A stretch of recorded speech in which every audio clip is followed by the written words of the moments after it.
Hello dear student, एक बार फिर स्वागत है आपका फाउंडेशन कोर्स हिंदी भाषा और संस्कृति। ये BA BCom BBA BCA BSc BSc home science और बीपीईएस फर्स्ट ईयर के स्टूडेंट का ये कोर्स चल रहा है, जिसका ये मॉड्यूल नंबर 7 है। इससे पहले के मॉड्यूल आपने नहीं देखे हैं तो जरूर देखें। चलिए देखते हैं मॉड्यूल नंबर 7 में हम क्या सीखने वाले हैं। हम देखने वाले हैं आदि शंकराचार्य जीवन व दर्शन के आईएमपी क्वेश्चंस। तो चलिए बिना देर करते हुए जल्दी से हम आईएमपी क्वेश्चंस की ओर चलते हैं। तो यहाँ पर पहला जो क्वेश्चन है वो दिखाई दे रहा है। यहाँ पर आदि शंकर का जन्म दक्षिण भारत के किस गांव में हुआ था? इसका बा आंसर है कालड़ी। ठीक है। दूसरा यहाँ पर है धार्मिक मान्यता के अनुसार हिंदू आदि शंकर को किस भगवान का अवतार मानते हैं? तो इसका सही आंसर है सा, शंकर का। तीसरा है आदि शंकराचार्य की प्रकट तिथि कौन सी है, यानी जिस दिन ये आए थे इस दुनिया में वो तिथि कौन सी है, वो डेट कौन सी है? बैसाख शुक्ल पंचमी। तो आगे चलते हैं। नंबर 4 है भारत भर में पैदल यात्रा करते हुए आदि शंकर ने कितने शक्तिपीठ की स्थापना की? तो कितने की सा, इसका सही आंसर है 4 की। इसके बाद आदि शंकर के किस योगदान को भुलाना असंभव है? किस योगदान को भुलाना असंभव है? उपयुक्त सभी। ठीक है, दावाला इसका सही है। छठा है अद्वैतवाद का अभिप्राय क्या है? क्या है? इसका सा सही है, दोनों सही है, यानी ऊपर के आ और बा दोनों सही है, तो सा वाला इसका सही आंसर हो जाएगा। आगे चलते हैं। 7 यहाँ पर है आदि शंकर के नाम के आगे कौन सा पवित्र विश्लेषण स्वतः जुड़ जाता है या जुड़ गया है? ठीक है, तो कौन सा? दा इसका सही है, भगवान। इसके बाद 8वां है आदि शंकर की दूरदर्शिता को प्रमाणित कीजिए। तो इसका सही आंसर जो हो जाएगा वो दा वाला हो जाएगा। सभी तथ्य संवेद हो उनकी दूरदर्शिता को प्रमाणित करते हैं, दा वाला इसका सही। आगे चलते हैं। यहाँ पर 9वां है आदि शंकर ने मात्र 8 वर्ष के व्यय में किसका अध्ययन पूरा किया था? तो इसका सही आंसर दा हो जाएगा, चारों वेदों व वेदांगों का। इसके बाद 10वां है हिंदू धर्म शास्त्रों की गुणता की समझ उनको किस आयु में समझ आई थी? तो किस आयु में समझ आई थी? यहाँ पर सही आंसर हो जाएगा 12 वर्ष की आयु में। आगे चलते हैं।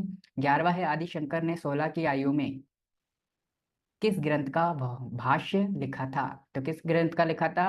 बा वाला इसका सही है, ब्रह्म सूत्र ग्रंथ पर। ठीक है। इसके बाद 12वां है किससे व कहाँ पर आदि शंकर को सत्य का ज्ञान हुआ कि केवल ब्रह्म सापेक्ष और निरपेक्ष दोनों रूप में है? तो इसका सही आंसर हो जाएगा दा, यानी उपयुक्त सभी। आगे चलते हैं। 13वां है यहाँ पर मणिकर्णिका घाट पर युवती मृत पति के शव को गोद में रखे विलाप करती किसकी राह देख रही थी? किसकी राह देख रही थी? इसका सही आंसर है आदि शंकर की प्रतीक्षा कर रही थी। 14 यहाँ पर है ब्रह्म के प्रति कौन सी सच्चाई का पता आदि शंकर ने लगाया? कौन सी सच्चाई? इसका दा वाला सही हो जाएगा कि जो परमात्मा निर्गुण ब्रह्म है वही द्वैत भूमि पर सगुण साकार रूप में है। आगे चलते हैं। 15 यहाँ पर है जीवन की जटिल पहेली का प्रमाणिक हल हमें किसके अध्ययन से मिल सकता है? किसके अध्ययन से मिल सकता है? इसका सही आंसर है वेदों के या वेदों से। और 16वां है चारों पुरुषार्थों की सिद्धि मानव को कैसे मिलेगी? कैसे मिलेगी? इसका सही जवाब है उपयुक्त सभी, यानी दावाला। आगे चलते हैं। 17वां है यहाँ पर श्वास रुकने पर प्रिय से प्रियतर रिश्ते भी दूर हो जाते हैं। तो ये क्या है? सही कथन है, जो तो आपको आज ही देखने को मिलता है आज के जमाने में। ठीक है। 18वां है मंदिर में सही हालत में कौन पहुंच पाता है? तो कौन पहुंच पाता है? इसका सही आंसर हो जाएगा सा, वह जो परम सत्ता को धन्यवाद देने पहुंचता है।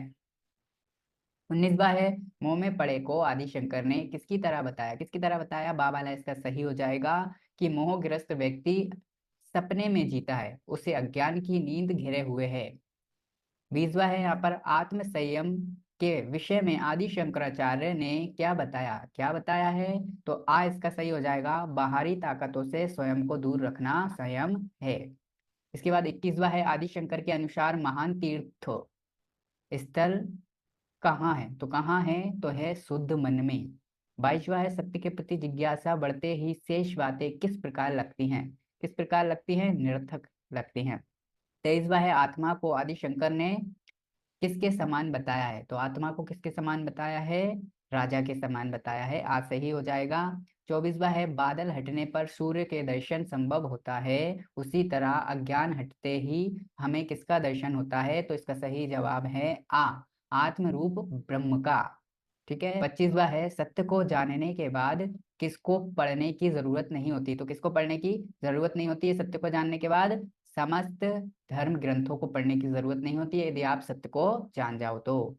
इसके बाद है 26, अद्वैतवाद में ब्रह्म को त्रिकालवादित क्यों कहा गया है? तो इसका सही आंसर हो जाएगा बा, कि ब्रह्म भूत वर्तमान भविष्य के सापेक्ष नहीं है। 27वां है अद्वैत दर्शन में ब्रह्म के कितने स्वरूप की परिचर्चा की गई है? तो कितने स्वरूप है अद्वैत में? तो यहाँ पर है बा, 3। ठीक है।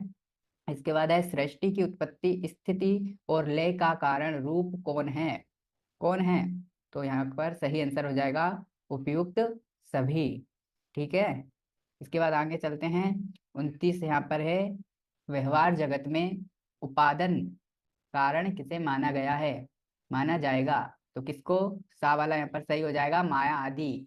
इसके बाद है माया को अज्ञान कहा गया है, ये किस श्रेणी में होती है? तो किस श्रेणी में होती है? बा वाला सही हो जाएगा, सर्वात्रिक अज्ञान जो ब्रह्म की प्रति उदासीन करती है। ठीक है। इसके बाद 31वां यहाँ पर है ब्रह्म सूत्र में ब्रह्म व जीव संबंधी किस विचार को दृढ़ किया गया है? तो दा इसका सही हो जाएगा उपयुक्त सभी। 32वां यहाँ पर है त्वत्वमाशी का तात्पर्य क्या है? तो क्या है इसका तात्पर्य? सा है वह तुम ही हो, यही त्वत्वमाशी का शब्द है। क्या है? तात्पर्य है। सा वाला सही हो जाएगा। 33वां है अभिधा जनित शरीर के कारण आत्मा किसकी तरह प्रतीत होती है? तो किसकी तरह प्रतीत होती है? सा वाला इसका सही है, ये जागतिक सत्य वास्तविक लगता है।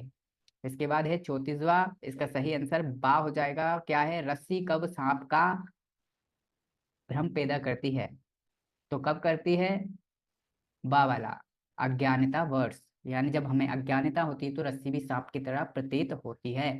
आगे चलते हैं। 35वां यहाँ पर है परमार्थिक सत्ता को क्या कहना चाहिए? क्या कहना चाहिए परमार्थिक सत्ता को?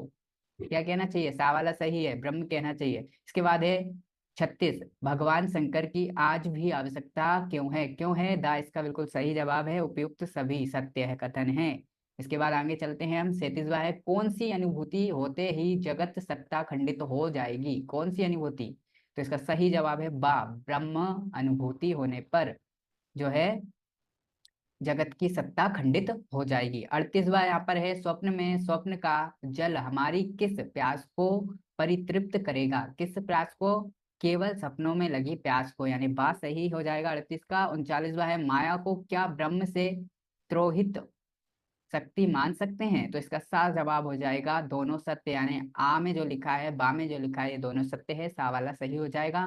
40वां है पुरुषार्थ किसे कहा गया है? तो पुरुषार्थ किसे कहा गया है? सा वाला इसका सही जवाब है दोनों को, यानी आ में जो लिखा है वो भी और बा में जो लिखा है वो भी, सा वाला सही हो जाएगा। इसके बाद आदि शंकराचार्य का जन्म हुआ था, कब हुआ था? आ वाला सही है, यहाँ पर 788 ईस्वी में हुआ था। ठीक है। 42वां है आदि शंकराचार्य का जन्म दक्षिण भारत के किस राज्य में हुआ था? तो किस राज्य में हुआ था? केरल में हुआ था, वह वाला सही हो जाएगा। 43वां है आदि शंकराचार्य द्वारा इस धर्म का प्रचार किया गया था, तो कौन सा धर्म था भैया? वो था आपका अद्वैतवाद।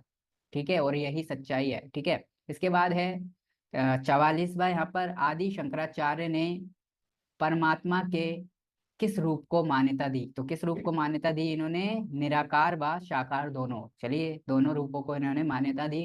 45वां है उनकी मृत्यु कितने वर्ष की अवस्था में हुई? तो कितने वर्ष की अवस्था में इनकी मृत्यु हुई? 32 साल की उम्र में। ठीक है। आदि शंकराचार्य कौन सी भाषा बोलते थे? तो कौन सी भाषा बोलते थे? ये संस्कृत। इसके बाद आदि शंकराचार्य थे, क्या थे? उपयुक्त सभी थे। ठीक है। यानी यहाँ पर तीनों जो कथन दिए हैं आ बा सा तीनों सही है, तो उपयुक्त सभी सही हो जाएगा। इसके बाद आगे चलते हैं। 48वां है शंकराचार्य ने ये उल्लेखनीय कार्य किए हैं, कौन से उल्लेखनीय कार्य किए हैं? जितने भी आ बा सा ये तीनों उल्लेखनीय कार्य उन्होंने किए हैं, तो दा वाला सही हो जाएगा, उपयुक्त सभी। इसके बाद है 49, यहाँ पर दिया है आदि शंकराचार्य के अद्वैत दर्शन के मुख्य सिद्धांतों में ये बिंदु सम्मिलित नहीं है। कौन सा बिंदु शामिल नहीं है भैया? तो सा वाला सही हो जाएगा, वेदांत सहिष्णुता और सर्वज्ञता पर जोर नहीं देता। ठीक है, सा वाला सही हो जाएगा। आगे चलते हैं। 50वां है मोक्ष का अर्थ ये नहीं है। तो मोक्ष का अर्थ क्या नहीं है? आ वाला मोक्ष का अर्थ नहीं है कि जगत से छुटकारा। ठीक है, ये क्या है? जगत से छुटकारे को मोक्ष नहीं कहते हैं। ठीक है, आ वाला सही हो जाएगा। इसके बाद है शंकराचार्य के साधन चतुष्टय में ये सम्मिलित नहीं है। क्या सम्मिलित नहीं है? दा वाला, यानी विद्या आवश्यक नहीं है या अध्ययन आवश्यक नहीं है। तो डियर स्टूडेंट, कुछ इस प्रकार से मॉड्यूल नंबर 7 में आपने सारे के सारे ऑब्जेक्टिव प्रश्न देख लिए जो कि आपके पेपर में आने ही वाले हैं, मतलब आ सकते हैं इसमें से, मतलब आएंगे ही आएंगे, कहने का मतलब ये है। और मॉड्यूल नहीं देखे हो तो जरूर देखें और आगे के मॉड्यूल जरूर देखें। इसके बाद जितने भी 3 मॉड्यूल और आएंगे तो वो सारे मॉड्यूल जो होंगे वो आपके बहुत ही ज्यादा इंपॉर्टेंट होंगे, ग्रामर से रिलेटेड हैं। बहुत अच्छे से मैंने ग्रामर समझाई है उनके अंदर, तो वो भी जरूर देखें। चैनल को लाइक और सब्सक्राइब जरूर करें। बाकी हम मिलते हैं नेक्स्ट मॉड्यूल में। धन्यवाद डियर स्टूडेंट।